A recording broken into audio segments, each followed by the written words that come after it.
Shalom Bapak Ibu Saudara yang dikasihi Tuhan, selamat pagi dan salam sejahtera bagi kita semua. Pagi hari ini saya bersyukur boleh menyapa saudara sekalian di dalam renungan pagi Embun Hermon yang akan mempersiapkan kehidupan kita sepanjang hari ini. Sebelum kita mendengarkan firman Tuhan, mari kita berdoa. Bapa di dalam surga, terima kasih Tuhan untuk berkat-Mu di dalam kehidupan kami. Kami bersyukur untuk kesehatan, kekuatan, nafas kehidupan dan hari yang baru yang Tuhan anugerahkan kepada kami. Saat ini ya Tuhan, kami mau buka hati dan pikiran kami untuk diterangi oleh kebenaran firman Tuhan. Berbicaralah kepada setiap kami ya Tuhan, kami siap mendengarkannya. Di dalam nama Tuhan Yesus Kristus kami berdoa. Amin. Bapak Ibu Saudara yang terkasih dalam Tuhan, tema firman Tuhan hari ini ialah siap merespon panggilan Tuhan, yang terambil dari Injil Matius pasal 9 ayat 9 sampai 13. Demikian firman Tuhan. Setelah Yesus pergi dari situ, ia melihat seorang yang bernama Matius duduk di rumah cukai. Lalu ia berkata kepadanya, "Ikutlah aku." Maka berdirilah Matius lalu mengikut dia. Kemudian ketika Yesus makan di rumah Matius, datanglah banyak pemungut cukai dan orang berdosa dan makan bersama-sama dengan dia dan murid-muridnya. Pada waktu orang Farisi melihat hal itu, berkatalah mereka kepada murid-murid Yesus, "Mengapa gurumu makan bersama-sama dengan pemungut cukai dan orang berdosa?" Yesus mendengarnya dan berkata, "Bukan orang sehat yang memerlukan tabib, tetapi orang sakit. Jadi pergilah dan pelajarilah arti firman ini. Yang ku kehendaki ialah belas kasihan dan bukan persembahan. Karena aku datang bukan untuk memanggil orang benar, melainkan orang berdosa." Amin. Bapak Ibu Saudara yang dikasihi Tuhan, setiap orang yang masih hidup di dalam dunia pasti mengalami berbagai masalah dan persoalan di dalam hidupnya.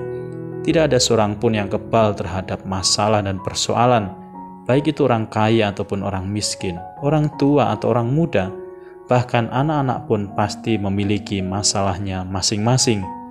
Mungkin masalah yang sedang kita hadapi berkaitan dengan keluarga, pekerjaan, hubungan suami istri, atau masalah-masalah lainnya. Tetapi sebenarnya masalah terbesar yang dihadapi manusia ialah dosa. Karena firman Tuhan berkata, "Sebab upah dosa ialah maut atau kematian yang kekal." Inilah yang menjadi alasan mengapa Tuhan Yesus datang ke dalam dunia, yaitu untuk mencari dan menyelamatkan orang-orang yang berdosa, supaya mereka tidak binasa, melainkan beroleh hidup yang kekal di dalam Kristus. Firman Tuhan hari ini menceritakan bagaimana ketika Tuhan Yesus memanggil seorang yang bekerja sebagai pemungut cukai atau penarik pajak bernama Matius. Pekerjaan sebagai pemungut cukai bukanlah pekerjaan yang baik di mata orang-orang pada masa itu. Pekerjaan ini identik dengan pemerasan dan perbuatan tidak jujur, karena biasanya para pemungut cukai akan menarik cukai atau pajak lebih tinggi dari ketentuan yang sudah ditetapkan. Karena itulah mereka sangat dibenci dan dianggap pengkhianat bangsa dan penindas bagi orang-orang miskin. Bahkan tidak ada orang yang mau bergaul dengan para pemungut cukai, dan semua orang berusaha menjauhi mereka. Tetapi saudara yang dikasihi Tuhan, Tuhan Yesus justru mendekati Matius dan menantangnya untuk meninggalkan pekerjaannya serta menjadi murid Yesus. Tuhan Yesus berkata, "Matius, ikutlah aku." Dan Matius pun mengikut Yesus. Dengan segenap hati Matius akhirnya mengikut Tuhan Yesus. Walaupun pada waktu itu banyak orang yang mengkritik sikap Tuhan Yesus karena dia sudah makan dan bergaul dengan orang-orang yang berdosa.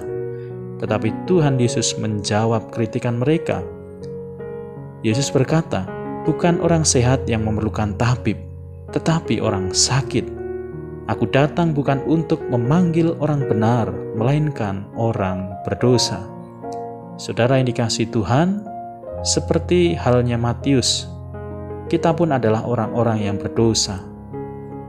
Kita juga adalah orang-orang yang sakit secara rohani, Kita adalah orang-orang yang seharusnya menerima konsekuensi dari dosa, yaitu kematian yang kekal.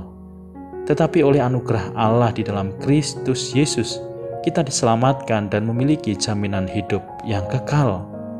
Bagaimanapun buruknya hidup kita di masa lalu, dan sebesar apapun dosa yang sudah kita lakukan, ingatlah firman Tuhan dari Yesaya pasal 1 ayat 18b.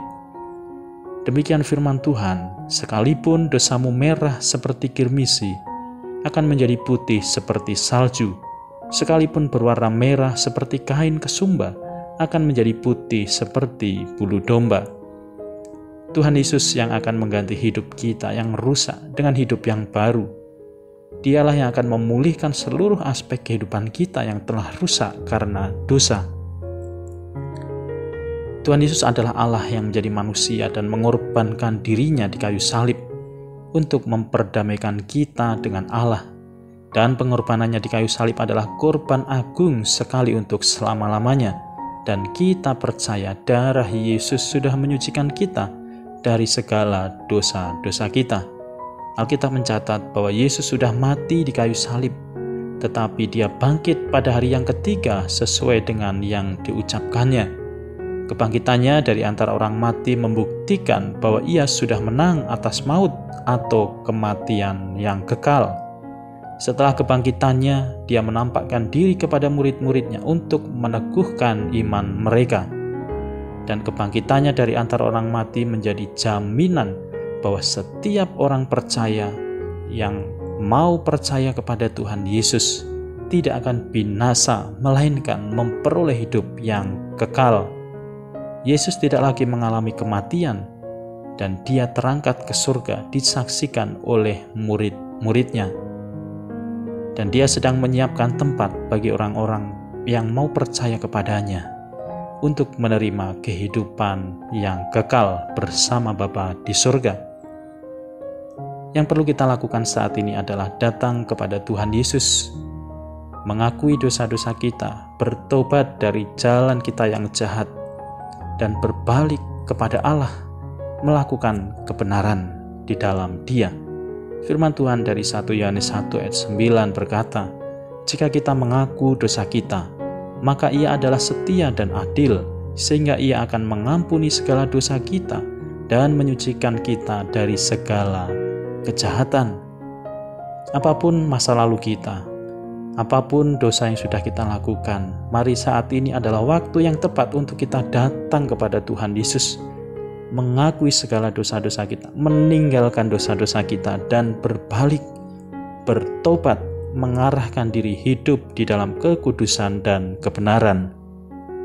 Saat ini Tuhan Yesus sedang mengetuk pintu hati saudara. Tuhan Yesus berkata dalam Wahyu 3 ayat 20, "Lihat, aku berdiri di muka pintu dan mengetuk. Jikalau ada orang yang mendengar suaraku dan membukakan pintu, aku akan masuk mendapatkannya, dan aku makan bersama-sama dengan dia, dan ia bersama-sama dengan aku." Saudara yang dikasihi Tuhan, saat ini Tuhan mengetuk pintu hati saudara. Jangan mengeraskan hati. Mari bukalah hati untuk percaya kepadanya sebagai Tuhan dan Juru Selamat saudara. Saya percaya ada jaminan hidup yang kekal di dalam Tuhan Yesus Kristus. Maukah saudara buka hati untuk terima Tuhan Yesus dan siap untuk menerima jaminan keselamatan di dalam Dia? Saya akan menolong saudara untuk berdoa terima Yesus sebagai Tuhan dan Juru Selamat. Silakan Bapak Ibu Saudara yang belum menerima Tuhan Yesus, silakan saudara berdoa mengikuti doa yang saya ucapkan. Mari kita berdoa. Tuhan Yesus, saya mengaku dosa di hadapan-Mu. Ampuni dosa-dosa saya ya Tuhan.